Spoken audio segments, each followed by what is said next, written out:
नमस्कार मेरे प्रिय YouTube परिवार।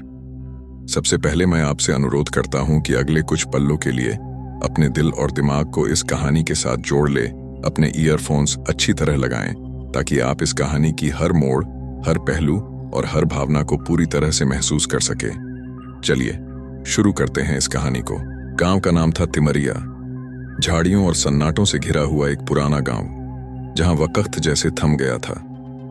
सूरज ढलते ही दरवाजे बंद हो जाते थे, खिड़कियों पर मोटे पर्दे गिरा दिए जाते और दियों की जगह किसी न किसी कोने में अगरबत्तियों की महक फैल जाती थी, मानो रूहों को शांत रखने का कोई आदिम उपाय हो। इस गांव में एक औरत रहती थी, सायरा, जिसके बारे में कहा जाता था कि उसकी परछाई असली नहीं थी।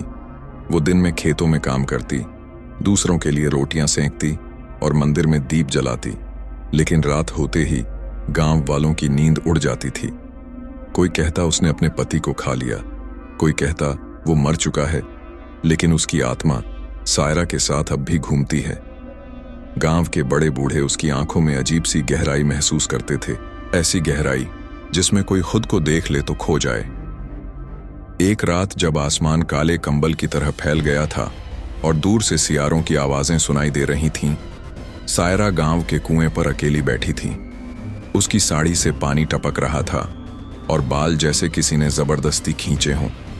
उसने नीचे झांका और मुस्कुराई, लेकिन कुएं में कोई पानी नहीं था, बस अंधेरा था और उस अंधेरे में किसी की सांसें चल रही थीं। अगले दिन गांव की बच्ची गोमती लापता हो गई। सायरा की मुस्कान और गहरी हो गई और गांव में फिर से सरगोशियां शुरू हो गईं। सायरा पर कोई साया है, कोई भूखा साया जो औरत की देह से जिंदा है और आत्माओं से खुद को पालता है। सायरा की आंखों में अजीब सी चमक थी, जैसे वो किसी और ही दुनिया को देख रही हो।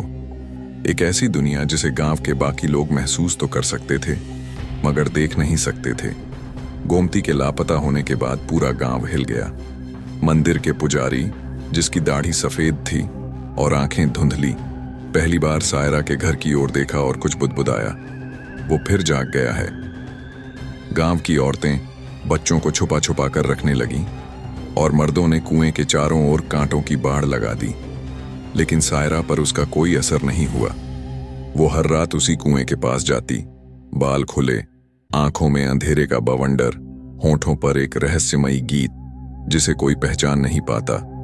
कुछ लोगों ने दावा किया कि उन्होंने उसकी परछाई को कुएं के भीतर खींचते देखा है, जैसे उसका असली वजूद वहीं है और जो गांव में घूम रही है वो केवल एक खोल है, एक खोल जिसमें कोई और जिंदा है।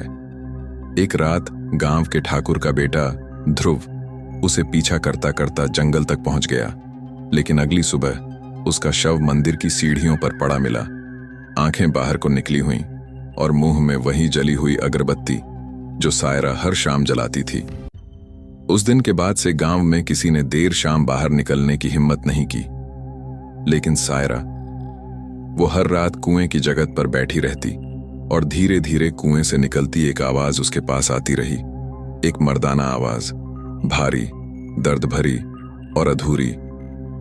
सायरा, मुझे पूरा कर, मुझे फिर से जिंदा कर। सायरा की आंखें चमक उठीं और उसके होठों से फुसफुसाहट निकली, बस कुछ और आत्माएं, फिर तू लौटेगा। सायरा की हवेली अब गांव के लिए अभिशाप बन चुकी थी। पुरानी टूटी फूटी दीवारों के भीतर एक ऐसा सन्नाटा बस गया था जिसे कोई तोड़ नहीं सकता था। रात को हवेली के खिड़कियों से किसी के चीखने की नहीं, किसी के हंसने की आवाजें आती थीं। एक औरत की गूंजती हंसी जो धीरे धीरे पागलपन में बदल जाती थी। गांव की एक और लड़की निम्मो, जो अक्सर मंदिर में फूल बेचती थी, वह भी एक रात लापता हो गई और अगली सुबह जब उसकी मां रोती बिलखती सायरा के घर के आगे पहुंची तो दरवाजा धीरे से अपने आप खुल गया। भीतर से धूप की एक किरण भी नहीं आती थी, मगर कमरे की दीवारों पर सैकड़ों चेहरों की परछाइयां कांप रही थीं, जैसे किसी ने दीवारों पर आत्माओं की छाप छोड़ दी हो। सायरा अंदर फर्श पर बैठी थी, हाथों में एक टूटा आईना लिए, और उसकी आंखों में निम्मो की छवि झलक रही थी, जैसे वो अब उसी के भीतर समा चुकी हो। गांव की हवा बदलने लगी थी, पेड़ों की शाखाएं अपने आप हिलती, कुत्ते भौंकते नहीं चीखते थे और हर रात किसी अनदेखे साए के चलने की आहटें सुनी जाती थीं। सायरा अब अकेली नहीं थी, बल्कि वो हर गुमशुदा आत्मा को खुद में समेटती जा रही थी, जैसे किसी ने उसे एक मकसद दिया हो, एक अधूरी आत्मा को पूरा करने का। उसका पति रघुवीर, जो सालों पहले रहस्यमयी हालत में मर गया था, उसकी आत्मा अब हर कुएं, हर मंदिर और हर घर की दीवार पर गूंजने लगी थी। सायरा, और चाहिए, पूरा बनाओ मुझे। सायरा अब दिन में भी वैसी ही रहती, सूखी आंखें, बिखरे बाल और साड़ी का पल्लू जमीन पर घिसटता रहता, जैसे वो किसी और लोक में जा चुकी हो। गांव वाले धीरे धीरे घर छोड़ने लगे थे, लेकिन जो भी गया लौट कर नहीं आया। सायरा की हवेली अब केवल ईंटों और छतों से नहीं बनी थी, वो अब एक जीती जागती कब्र बन चुकी थी, जिसमें हर आत्मा कैद थी, हर छाया का अपना नाम था और हर दरवाजा एक और दुनिया की ओर खुलता था। और उस दुनिया की रानी सायरा, एक औरत जिसके अंदर अब कोई इंसान नहीं, केवल एक प्यास थी, आत्माओं की, रक्त की और अधूरे प्रेम की, जो कभी पूरा नहीं हुआ।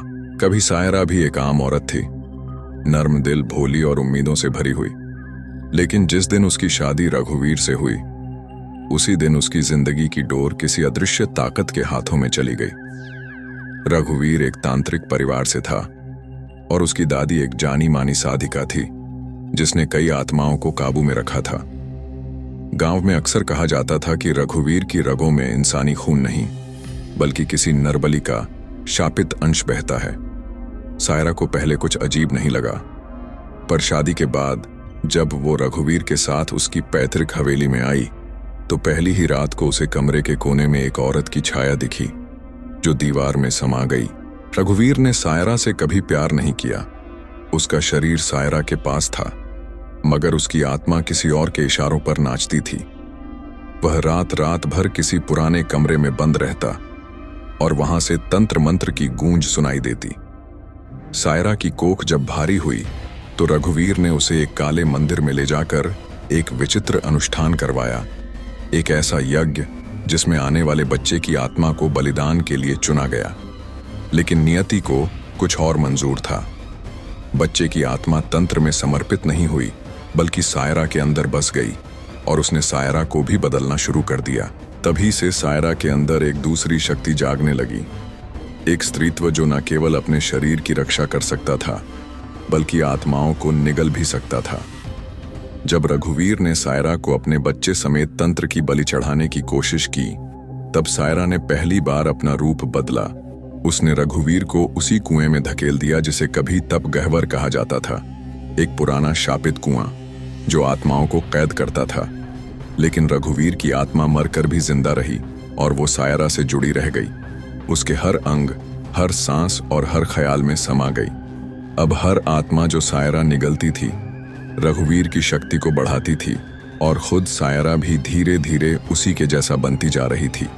अब सायरा और रघुवीर दो अलग वजूद नहीं थे, बल्कि एक हो चुके थे। एक ऐसा भूतिया जोड़ा जो अधूरी आत्माओं को निगलकर खुद को पूरा कर रहा था। गांव वालों को अब सायरा की आंखों में रघुवीर की परछाई दिखने लगी थी। और एक रात जब गांव का सबसे बूढ़ा आदमी हरिराम, जो सायरा के बचपन का जानकार था, उसने कहा, अब यह औरत नहीं रही, यह तो स्वयं चंडालिनी बन गई है, जो आत्माओं से अपनी कोख भर रही है। उस रात आकाश से बिजली नहीं गिरी, मगर पूरा गांव जल उठा। घर अपने आप धू धू कर जलने लगे और हवाओं में हजारों आत्माओं की चीखें गूंजने लगीं। और उस सब के बीच सायरा खड़ी थी, आंखों में आंसू नहीं, हंसी थी, जैसे किसी अधूरे इंतजार का अंत हो गया हो। सायरा अब केवल एक औरत नहीं रही थी, बल्कि एक चलती फिरती समाधि बन चुकी थी, जिसमें हर मरने वाली आत्मा समा रही थी। उसकी कोख अब शारीरिक नहीं थी, वह एक भूतिया गर्भ थी, एक अंधेरा गड्ढा जिसमें आत्माएं पल रही थीं। गांव की हर गुमशुदगी अब एक नियति बन चुकी थी और कोई भी नहीं जानता था कि अगला कौन होगा। मगर एक अजीब बात यह थी कि मरने वाले सब एक जैसे थे। सिर्फ वो लोग जो सायरा को कभी अपमानित कर चुके थे, जो कभी उसे बांझ, डायन या काली छाया कहकर पुकारते थे। हर मौत के साथ सायरा और अधिक शक्तिशाली होती जा रही थी और हर रात्रि उसकी आंखों में एक नई आत्मा चमकने लगती थी। एक रात गांव के स्कूल में जो एकमात्र मास्टर बचा था, राजकुमार, जो सायरा का पुराना सहपाठी था, उसने गांव छोड़ने का निश्चय किया। लेकिन जब वो स्टेशन पहुंचा तो प्लेटफॉर्म पर सायरा पहले से खड़ी थी। उसके कपड़े गीले थे, बाल जमीन पर रेंगते थे और होठों पर वही पुराना टूटा हुआ गीत गूंज रहा था। राजकुमार भागा, लेकिन ट्रेन आने से पहले ही वो गिर पड़ा और उसकी आंखों से धुआं निकलने लगा। अगली सुबह स्टेशन पर उसका शरीर तो था, पर आत्मा जैसे कोई चूस कर ले गया हो। सायरा की हवेली की दीवार पर उसी दिन एक नई छाया उभरी, राजकुमार की, जो अब सायरा के भीतर समा चुका था। गांव की जमीन अब जिंदा लगती थी। हर कदम पर कुछ कांपता था और हर पेड़ की छाल पर इंसानी चेहरों की शक्लें उभरने लगी थीं। जो बच गए थे वो मंदिरों में छुप गए, पर वहां भी दियों की लौ अब उल्टी जलने लगी थी। पुजारी ने सायरा पर शुद्धिकरण का यज्ञ करने की कोशिश की, मगर यज्ञ की अग्नि उल्टी दिशा में फैल गई और पुजारी का शरीर धधकने लगा। मगर सायरा केवल हंसती रही, धीरे धीरे, गहराई से, जैसे किसी बच्चे ने पहली बार रोना छोड़कर दुनिया को समझा हो। अब गांव के नक्शे से तिमरिया का नाम भी मिटने लगा था। सरकारी दस्तावेजों में वो परित्यक्त क्षेत्र घोषित कर दिया गया और हर सरकारी अधिकारी जो जांच के लिए भेजा गया वापस नहीं लौटा। सायरा की आत्मा अब तिमरिया तक सीमित नहीं रही। वो हवाओं के सहारे दूसरे गांवों में प्रवेश करने लगी और जहां भी कोई स्त्री अपमानित होती, कोई औरत जलाई जाती, कोई मां अपनी कोख में बेटे के लिए तड़पती, वहां सायरा की परछाई पहुंच जाती। वह अब एक औरत नहीं, एक विचार बन चुकी थी, प्रतिशोध की रूह, अपमानित औरतों की जागती आत्मा, जो अब और किसी रघुवीर को जन्म नहीं लेने देगी, बल्कि हर रघुवीर को निगल जाएगी। सायरा अब हवा में नहीं, खून की लकीरों में चलती थी। तिमरिया केवल उसकी शुरुआत थी। अब हर गांव, हर शहर, हर कोने में कोई ना कोई ऐसी औरत थी जिसके जीवन में कोई रघुवीर था, और वहीं सायरा का साया चुपचाप उतर आता था। कभी कोई पति रात को बिना आंखों के पाया जाता, कभी किसी ससुराल में जली औरत की राख से खून की बूंदें बहने लगतीं, और उन सबके बीच एक गीली साड़ी वाली औरत, माथे पर सिंदूर, मगर आंखों में कोई आग नहीं, केवल राख की ठंडी तपिश हर हादसे में दिखती थी। पुलिस रिकॉर्ड में उसका कोई नाम नहीं था, लेकिन दर्जनों सीसीटीवी फुटेज, गांवों की कहानियां और मंदिरों की घंटियों के बीच उसकी मौजूदगी एक खौफ बनकर दर्ज होने लगी। लेकिन अब सायरा बदल रही थी। वह अब आत्माएं सिर्फ निगल नहीं रही थीं, वो उन्हें जोड़ रही थी। हर आत्मा उसकी शक्ति बन रही थी और वह हर औरत में एक चिंगारी छोड़ जाती थी। रघुवीर की आत्मा, जिसे उसने कभी कुएं में धकेला था, अब भी उसकी परछाई में मौजूद थी, मगर अब उसका वजूद कमजोर हो चला था। वह आत्माएं जो कभी उसे मजबूत बनाती थीं, अब सायरा से डरने लगी थीं, क्योंकि सायरा अब अपने प्रेम से नहीं, अपने दर्द से ताकत ले रही थी। एक शहर में एक युवती अंशिका, जिसने आत्महत्या की कोशिश की थी क्योंकि उसकी शादी उसके मर्जी के खिलाफ तय कर दी गई थी। उसके कमरे में जब मां घुसी तो देखा कि वह बिस्तर पर बेहोश पड़ी है, मगर उसके सिरहाने बैठी एक औरत थी, बिल्कुल चुप, गीले बालों वाली, जिसकी आंखें इतनी सूनी थीं जैसे किसी ने उनमें पूरा ब्रह्मांड भर दिया हो। मां डर से कांप उठी, मगर औरत ने बस सिर झुकाया और अदृश्य हो गई। अगले दिन अंशिका पूरी तरह बदल चुकी थी। उसकी आंखों में अजीब आत्मविश्वास और कमरे की दीवार पर एक साया जो धूप में भी नहीं हटता था। सायरा अब किसी एक रूप में नहीं थी। वह कभी एक बुजुर्ग महिला बन जाती, कभी एक छोटी बच्ची की हंसी में गूंजती, और कभी किसी विधवा के रोने की आवाज में सरसराहट बनकर फैलती। सायरा अब भूत नहीं थी, न आत्मा, न डायन, न देवी। वो अब याद बन चुकी थी, एक औरत की ऐसी याद जो मिटाई नहीं जा सकती। वो हर उस औरत में जिंदा थी जो अन्याय के खिलाफ खड़ी होती है, और हर उस आदमी में छुपी थी जो औरत के दुख का मजाक बनाता है।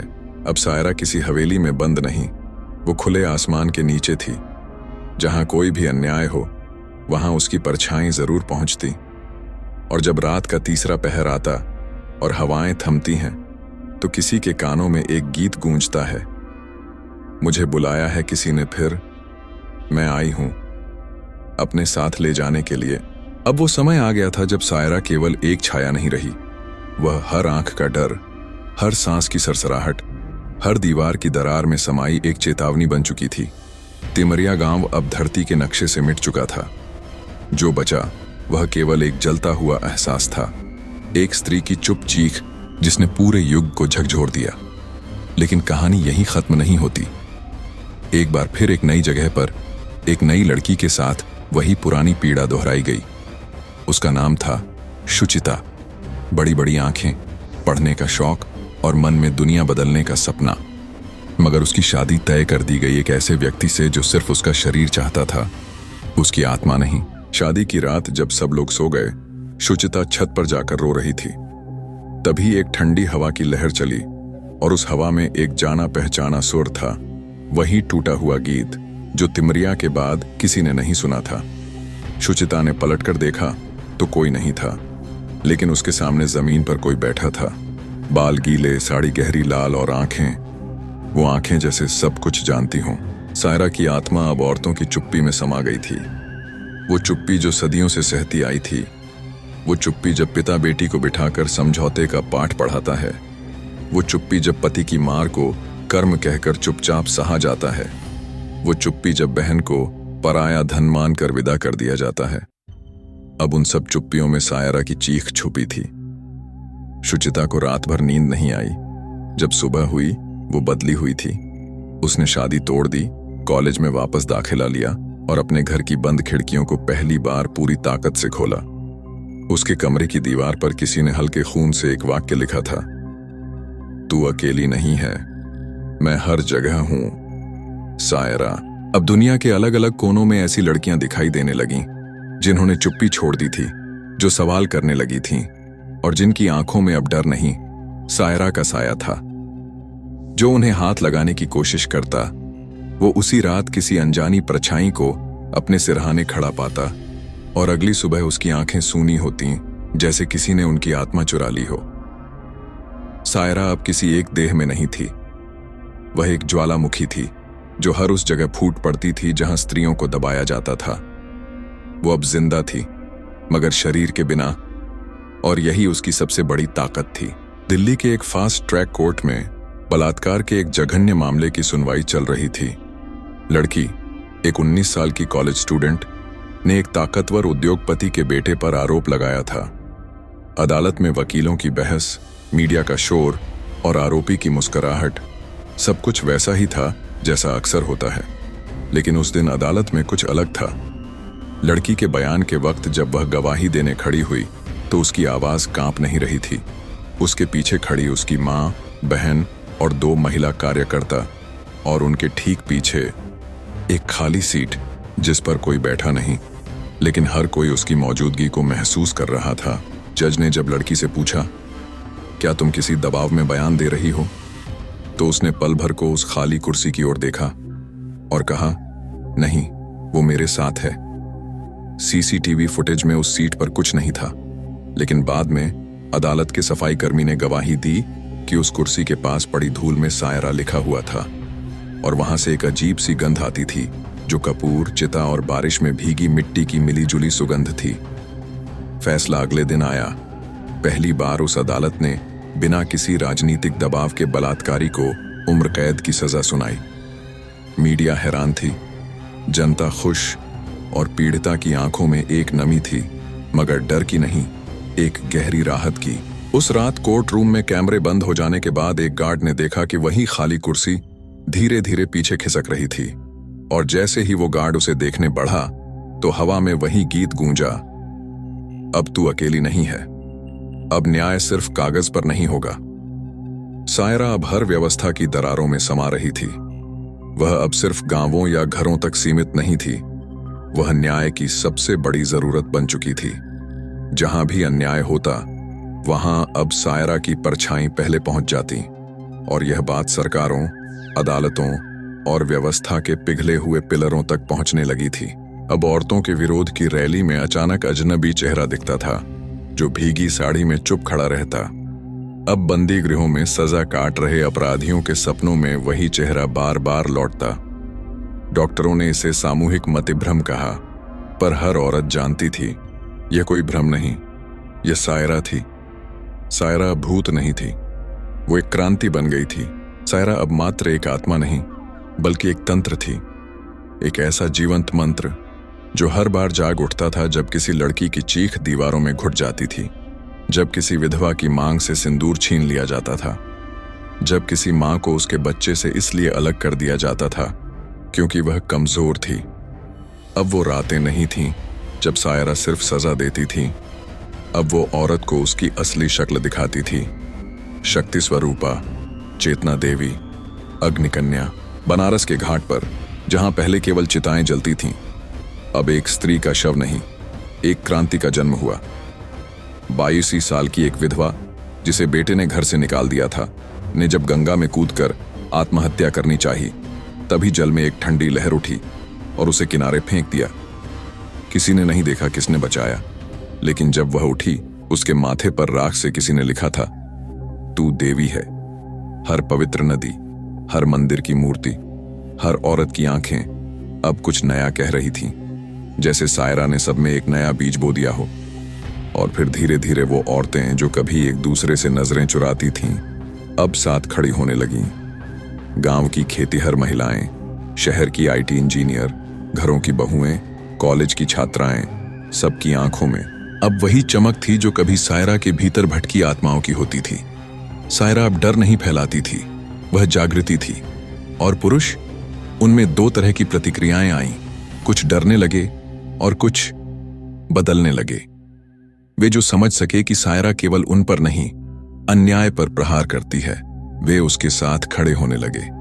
और फिर जन्म हुआ सायरा आंदोलन का, जो किसी पोस्टर पर नहीं था, किसी नेता का नाम नहीं लेता था, ना ही किसी संगठन का झंडा उठाता था।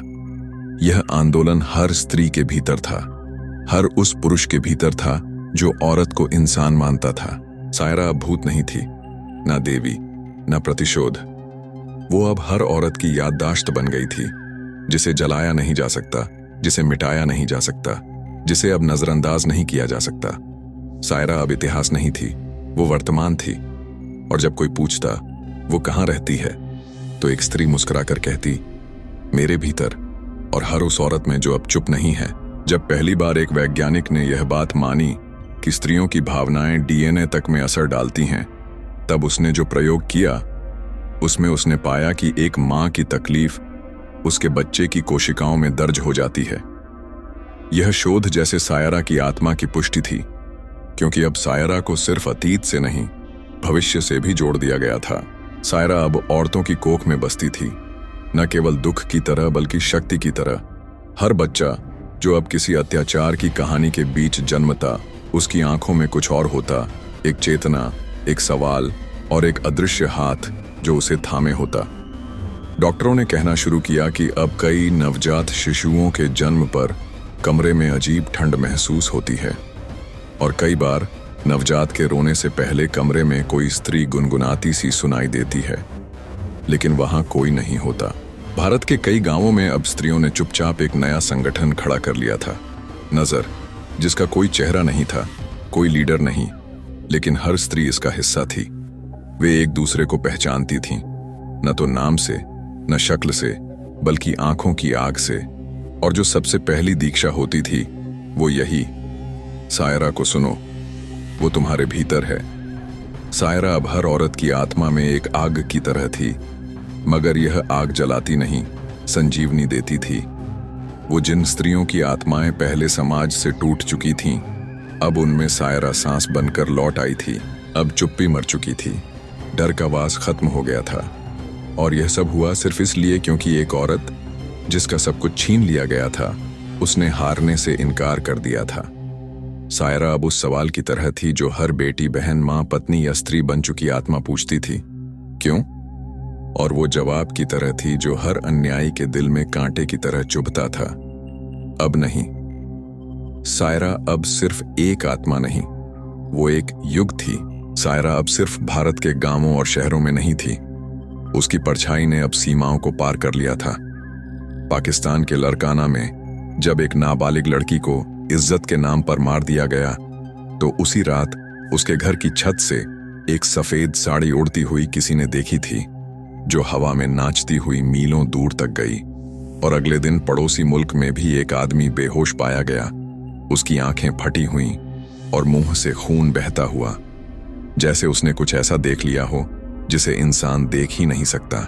सीरिया में एक युद्धग्रस्त इलाके की एक महिला डॉक्टर, जो रेप पीड़ित लड़कियों का इलाज करती थी, उसने एक इंटरव्यू में कहा, कई बार जब मैं ऑपरेशन करती हूं, मेरे हाथ खुद ब खुद रुक जाते हैं, जैसे किसी ने उन्हें थाम लिया हो, और मैं महसूस करती हूं जैसे कोई और भी मेरे साथ वहां खड़ा हो, चुपचाप मगर बेहद ताकतवर। वह मुझे रोने नहीं देती। उस डॉक्टर ने कभी भारत नहीं देखा था, मगर जब उससे पूछा गया कि क्या वह कभी कुछ अलग महसूस करती है, उसने जवाब दिया, हाँ, एक परछाई जो गीली होती है और गा रही होती है। सायरा अब न भाषा में थी, न जात में, न धर्म में। वो अब सिर्फ स्त्रीत्व की आग थी, और वह आग जो पहले पुरुष सत्ता के कंधों से डरती थी, अब उस पर सवार होकर नाच रही थी। विश्व भर के संघर्षशील आंदोलनों में अब एक नया स्वर था, हम सायरा हैं। यह न कोई संगठन था, न पार्टी, न योजना। यह एक चेतना थी जो हर बार जन्म लेती थी जब किसी लड़की के सपनों को कुचला जाता था। सायरा अब वो दिया थी जिसे लाख तूफान भी बुझा नहीं सकते थे। अब अंतर्राष्ट्रीय मंचों पर जब स्त्री अधिकार की बात होती, तो सायरा का नाम भले ना लिया जाता हो, लेकिन उसके होने की आहट हर शब्द में होती थी। कहीं एक चित्रकार उसकी परछाई को कैनवस पर उतारता था, तो कहीं एक कवि उसकी आंखों की खाली झील पर कविता लिखता था। कहीं एक बच्ची सपने में उससे मिलती थी और सुबह उठकर कहती, माँ, मेरे साथ कोई गीली साड़ी वाली दीदी खेल रही थी। उसने कहा, मैं कुछ भी कर सकती हूँ। सायरा अब परछाई नहीं रही, वो अब औरत की आंखों में सपना थी और उसकी रगों में बहती क्रांति। अगर आपको ये कहानी दिलचस्प लगी, डरावनी लगी, या कुछ नया महसूस हुआ हो, तो चैनल को सब्सक्राइब करें। धन्यवाद आपका। फिर मिलेंगे एक नई कहानी के साथ।